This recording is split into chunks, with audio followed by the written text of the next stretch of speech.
J.J. Abrams' Star Trek almost had Kirk and Uhura swap starships.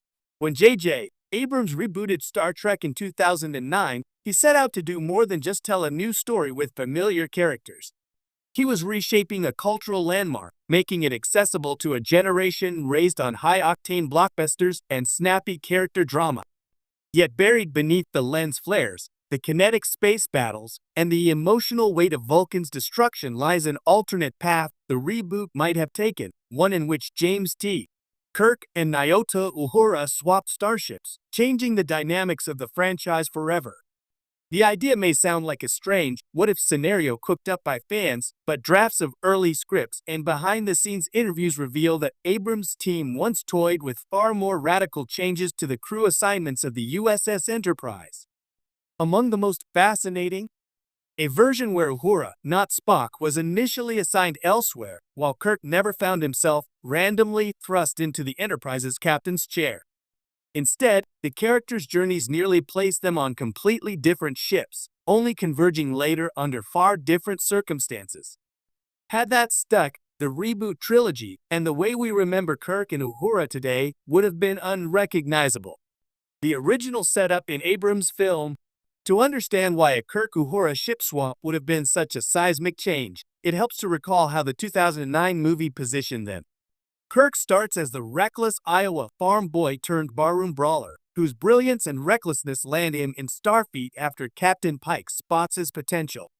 Through fate and a bit of McCoy smuggling him onto the Enterprise, Kirk ends up on the flagship at the very moment Nero attacks Vulcan. His unorthodox instincts eventually win him command. Uhura is shown as a gifted xenolinguist, assertive and ambitious. While she first appears rejecting Kirk's clumsy advances, her real narrative weight comes from her relationship with Spock and her decisive role in translating intercepted Romulan transmissions. She's already established on the Enterprise before Kirk sneaks aboard. This arrangement kept the core crew intact on their iconic starship from the very beginning. It was both safe and respectful to tradition, something Abrams often sought even while modernizing Trek. But the early versions suggested another path. Uhura was nearly on another ship. According to production notes and commentary, writers Roberto Orci and Alex Kurtzman initially scripted Uhura's posting to a different vessel during the Narada crisis. She would have been stationed on the USS Farragut, a ship often mentioned in Star Trek canon and historically one of Kirk's early postings in the Prime timeline. In this version, Uhura wasn't meant to be part of the Enterprise's maiden voyage. Instead, she would demonstrate her skills on the Farragut, intercepting key communications and making crucial contributions from afar. Only later would she transfer to the Enterprise.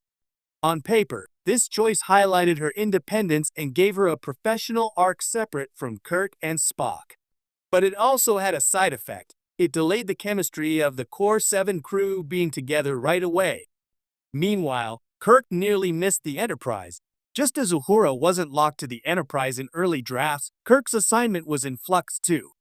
Some drafts suggested that Kirk would officially be posted to the USS Farragut as well, mirroring his canonical Prime Universe service record. This would have meant the brash young cadet was elsewhere when Nero's plan unfolded, depriving the Enterprise of its destined captain until much later. Instead of sneaking aboard thanks to McCoy's medical loophole, Kirk would have had to fight his way onto the Enterprise after proving himself elsewhere. In some versions, he and Uhura might have even shared their first mission aboard the Farragut, establishing a dynamic very different from the Kirk-Spock rivalry Abrams leaned into. If that had been the case, Kirk and Uhura would have been shipmates on the wrong vessel, bonding as comrades in arms before destiny pulled them toward the Enterprise. Why Abrams chose not to go that route? Ultimately, Abrams and his writers pulled back from the ship swap idea for several reasons. 1.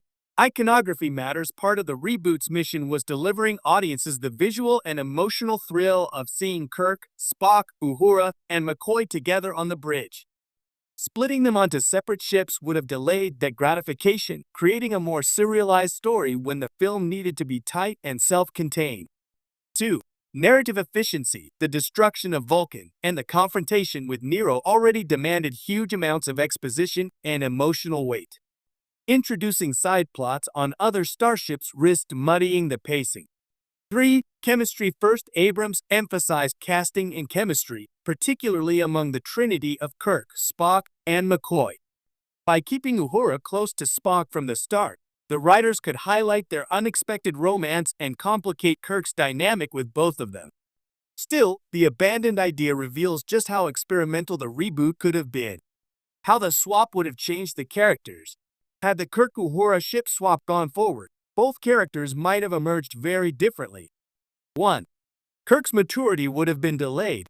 Instead of being thrust into command by necessity, Kirk might have lingered longer as a promising but reckless officer, proving himself on the Farragut. His rapid rise to captain was controversial even in the film. Critics argued it was unrealistic for a cadet to leapfrog into the captain's chair in one mission. Serving elsewhere first would have softened that critique, but it also would have slowed his narrative momentum. 2. Uhura could have been spotlighted as a leader. On another ship, Uhura's brilliance might have been more pronounced. Without being overshadowed by Spock or relegated to the communications station, she could have shined as the key officer who saved the day aboard the Farragut. In some ways, this might have elevated her status in the reboot trilogy, giving her more independence as a character. 3. The Kirk-Uhura dynamic would have been friendlier. Instead of the adversarial flirtation that opens the film, Kirk and Uhura might have developed camaraderie as fellow Farragut officers. Their bond could have mirrored the Kirk-Uhura friendship seen in the original series, less romantic tension and more mutual respect. The larger what if for the trilogy, imagine how this change would have rippled through the sequels. In Star Trek Into Darkness, Uhura's role as mediator with the Klingons might have carried even more gravitas if her character had been framed early on as the officer who excelled beyond the Enterprise's shadow. Kirk's near-death sacrifice might have felt more earned if his career path had been longer, progressing through multiple ships before finally cementing himself as the legendary captain. Spock and Uhura's romance might never have become central, replaced instead by a stronger focus on Spock-Kirk friendship from the beginning. Such divergences hint at a very different flavor of the reboot trilogy, one leaning more toward ensemble development than the Kirk-Spock duality Abrams chose to spotlight. Why fans still talk about it? The mere fact that Abrams' team considered scattering the crew shows how bold they were willing to be before settling on tradition. Star Trek fans thrive on what-ifs, and this particular one resonates because it would have altered the chemistry of the most iconic crew in sci-fi history. It also speaks to ongoing debates in fandom. Should reboots cling tightly to canon or reinvent characters for modern,